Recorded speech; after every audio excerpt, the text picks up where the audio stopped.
There are stories time tried to bury, words erased from scrolls, fragments hidden in caves, and names that were never meant to be spoken. But among all these legends, one still echoes, the story of a king who dared to command the unseen, a man chosen by God, who spoke with darkness itself. His name was Solomon, son of David, builder of the temple, and, according to forgotten texts, master of 72 demons. For centuries, the Testament of Solomon remained hidden, an enigmatic manuscript, likely written between the 1st and 3rd centuries, yet based on traditions far older. In it, the king recounts his conversations with fallen spirits, describing their forms, their symbols, and how to command them. But how could a king anointed by God dare to touch the forces of hell? What drove him to that edge? It all began when young Solomon prayed in the temple, asking for wisdom. According to the legend, the Archangel Michael appeared before him, bearing a golden ring engraved with the holy seal of God. That seal, known as the Seal of Solomon, granted him the power to order unclean spirits to obey his will. The angel warned him, "Use it only in the name of the Most High, for the same power that binds can also release."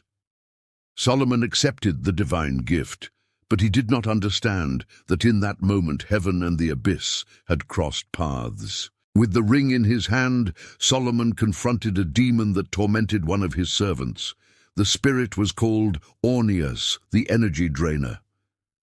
Solomon spoke his name aloud, pressed the seal to his forehead, and the demon fell to his knees.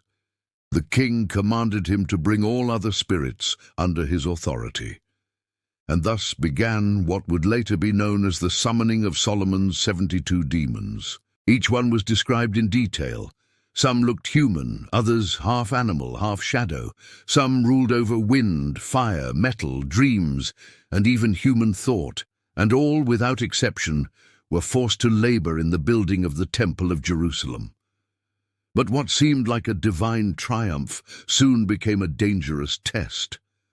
As the walls of the temple rose higher, strange things began to happen. Solomon's dreams turned dark.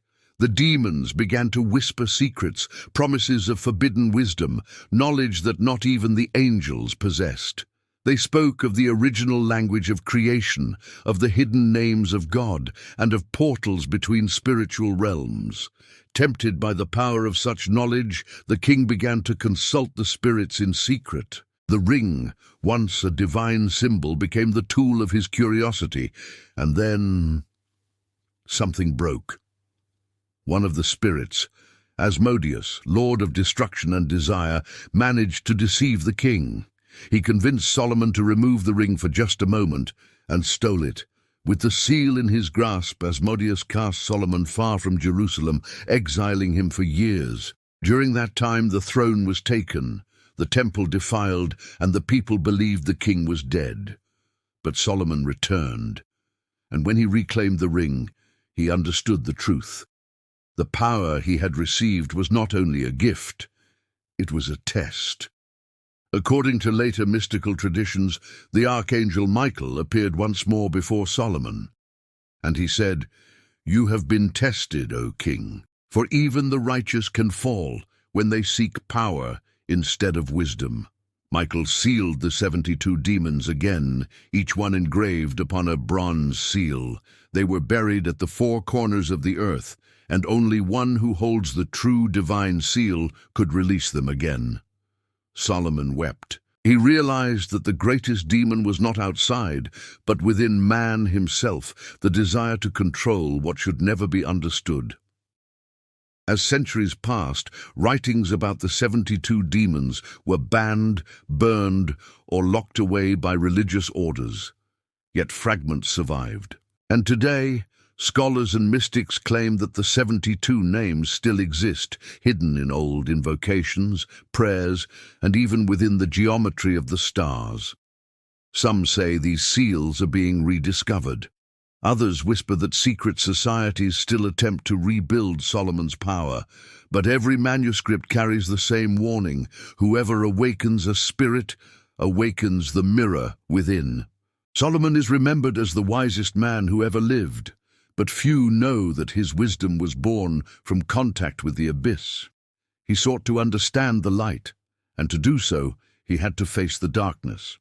Perhaps that is the true secret of his legend, that power without purpose destroys, and knowledge without humility corrupts, and if the ring of Solomon were in Y, perhaps that is the true secret of his legend, that power without purpose destroys, and knowledge without humility corrupts. Subscribe now and unlock more hidden secrets from ancient history. Comment below, which of Solomon's 72 demons do you think still walks among us today? Don't forget to like the video if you want more forgotten stories revealed.